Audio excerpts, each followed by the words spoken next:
good afternoon everyone. Hindi ko lang maintindihan si Jay Lyson is very supportive sa aking mga awards night. And I've been doing awards night for almost 10 years now. So I'm very, very happy and glad because every year, nagbibigay na ako ng Outstanding Youth Award because I really wanted all the teens and kids to learn and dream big. Kasi open naman eh. Like me, I did a training for fashion mga 25 years ago. I'm already 54. So sa akin nagsimula sila Chelsea Fernandez. Maliliit pa lang yan. Tapos makikita mo ngayon, lumalaban na ng Miss Cosmo, nanalo na ng Miss Cosmo. So ang importante lang, even ito, si Miss Atinen, sa akin din ng Miss Campus Role Model Philippines. Nag-ano din yan, naging parte din yan ng aking production before. So, tingnan mo siya, napakagaling na singer.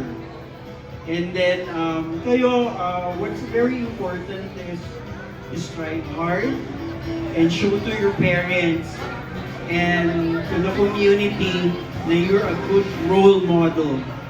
Huwag kayong, especially right now, mga Gen Z, masyado na tayong advanced. Technology, online, everything nasa inyo na. Hindi kagaya sa amin, no, walang cellphone, puro telepono, o kung magti-training, kailangan pag-aralan, go to the library. Ngayon, isang pindot lang, kuha na agad. Kaya nga, you're so very, very lucky. Kasi technology-wise, talagang uplifted na. So what's very important is keep on striving hard. Basta always remember yung utang na loob kung saan kayo nanggaling. Huwag kayong makakalimot because most of the people in the industry, ganyan. Pag sumikat ng kaunti, yung mayabang, hindi na nakakakilala. Lalo na pag meet ng mga malalaki, yung mga pinanggalingan, binabaliwala. Tapos, nalalaos din. Pag nalaos na, pag nakita kayo uli ng mentor mo, tatawanan na lang kayo. Kasi binaliwala. Kahit sinong superstar, kahit sinong mga magagaling, pag hindi kayo marunong rumispeto, magbigay pagpapahalaga, mawawala lahat. So, and also, if you want to be a big star, always support your promotional campaign. Because even in the States, lahat ng mga artista doon may sariling mga PR, publicist. So, hindi lang yung talent eh. Hindi lang yun na kailangan aggressive kayo. Especially right now, may online na. Gamitin nyo yun and mahalin nyo yung inyong mga fans na darating. Kasi sila talaga ang magpapalaki sa inyo. At ang importante, quality service. Because ang dami-daming artist, ang dami-daming group, at iilan lang ang sisikat.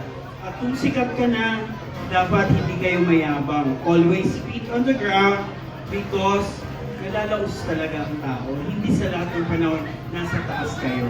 Even superstar, nawawala. So yan lang yung may bibigay kong payo sa inyo. And alam mo naman si Sir Jay, magaling din yan. At madiskarte. Tingnan naman ang mga hawak niya mga talents right now. Sikat na sikat din. So, Sir Jay, thank you for inviting me. And to all the kids and teenagers, palaging magdadasal. Priority yung Diyos, pamilya, at inyong talent. Huwag na huwag kayong, alam nyo na yon, drugs, premarital sex, kailangan aware kayo sa lahat ng bagay. Knowledge is power. Always remember, knowledge is power para hindi kayo mawawala sa landas. And always love your parents. Importante yun. Okay? Again, ang mapapayo ko lang, huwag mawawala ang utang na loob. Lalo na pag gusto nyo maging sikat at re-respetuhin kayo ng kapwa-artista at ng inyong mga fans. Thank you and Happy New Year 2020. Palagtag naman dyan to the man behind Digit Awards Ceremony, Sir Richard Hinola. Alright?